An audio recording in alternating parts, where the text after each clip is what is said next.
I keep getting asked why I'm not talking about my prison stories. So what I've done is I've done a brief description of what is to come.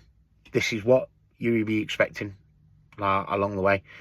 I'm starting off from the beginning, so you can build a character picture of me, of how I went in, how I evolved, how I grew, and how I progressed to become the man that I am today. So here's an example of some of the things that you will be hearing over the next coming weeks. Let me get into the story. So basically, I used to sit there, and Jacob, I used to play backgammon with him. Now this lad was amazing. He was really good. And backgammon, if anyone's ever played it, you can move the pieces around, or you can play it like a chess game. You can use your brains. It's a little bit more intelligent, okay? And he was really good. And his strategical movements were great, and I used to enjoy playing him. And obviously you just get into conversations. It was one of those things, you never really used to get into a conversation of asking. Like I said before, you just didn't ask people what they were doing, what they were in for. You wasn't bothered. Do you know what I mean? Like I said, I was with rapists, paedophiles, fucking serial killers, murderers, you fucking name it, and every evil fucking scummy piece of human existence would be in this place, including myself. And yeah, do you know what I mean? He was a great guy, great playing at the game, absolutely amazing. And we got into the conversation. So, all right then. What you in for? Like, well, what did you do moving loads of drugs? And that's what I assumed he was in for. Being from Algeria, he was along those lines for a lot of the drug smugglers coming in. A lot of the Islamic lads that were in for hashish. And he was like, no, he goes, I was in, like, for a very serious crime. I was like, right, okay, well, come on then. How serious are we talking? And he said it so casually, just rolled it off as if it was just, yeah, just hashish, smuggling those hashish. Oh, I raped and murdered a 6-year-old girl, and then I slept with her body for 6 months. Yes, I just let that sink in.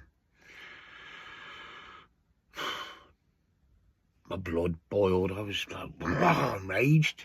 Do you know what I mean? I'm in for an offence similar to fucking killing somebody like you.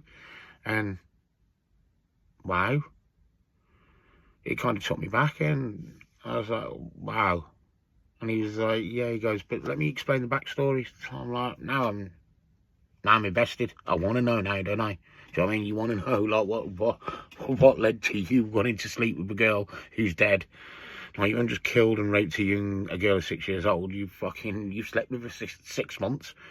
And the only reason you got caught was because his neighbours, right? His neighbours had rung up the local authorities complaining about the smell that was coming from his apartment. 6 months of her body decaying. I wouldn't even know what that would even look like, smell like. I know how a body breaks down, but mate, that must have been horrendous. Do you know what I mean? To sleep next to, right, and still go about your normal day life as if nothing is happening in your home. And he was from a small little village in the north of Algeria, I think it was. Excuse me, the north of Algeria. And the village is surrounded by, or is close by, loads of ruins. And apparently when he was younger, what he used to do is he used to go and play in these ruins. And there was this, he come from a broken home, in a way. Not, I suppose, I don't really know the ins and outs of what the Algerian situation is like, living conditions, things. I know the parts of the land are enriched, but I don't know all of it. Especially where he said he was a small village. And he said he found comfort. There was an old Roman like tomb, and when he used to like get stressed or irritated, what he used to do was he'd go to this Roman ruin, and there was a casket there made out of concrete stone, and on the top there was a little girl that was lay there.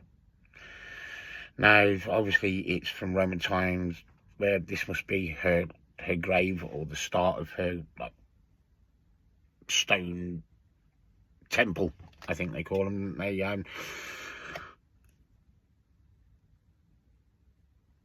So he had this casket of stone. So what he used to do was he used to go and lie on this casket, and he used to put his arm around this stone girl and cuddle up to it, and that's where he found comfort. When he was a little boy, mum and dad were arguing, or I don't know if there's been problems with war and things. I didn't get into that, if I'm honest, really didn't.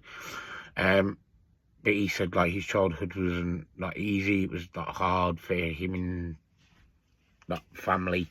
Like, he got sisters. I think he got another brother, if I remember correctly. I'm not 100% sure, so don't quote me. Well, you can't quote me, but he found comfort in a piece of stone. And him and his wife separated. Found out she was sleeping with somebody else, a work colleague. So he kidnapped a little girl. He murdered her. He raped her after she was dead. And then put her into a spare room. And he used to go and lie there. Not all the time, not sleeping like all night long, but he used to go and lie next to her and maybe drift off to sleep, wake up. And he'd sleep in his normal bed, he said, but he used to go there just to find comfort. So, yeah. Do you keep playing backgammon with a man like this after you find out?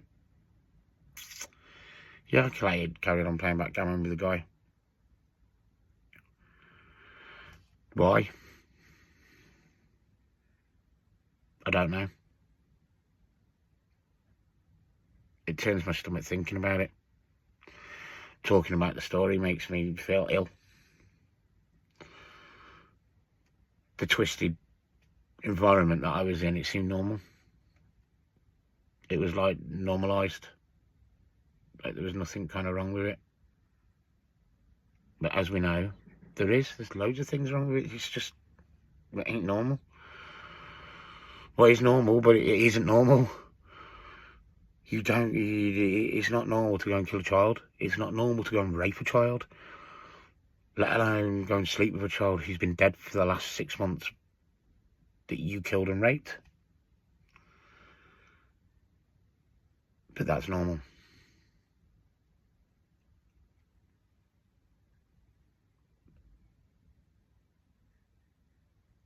So, yeah.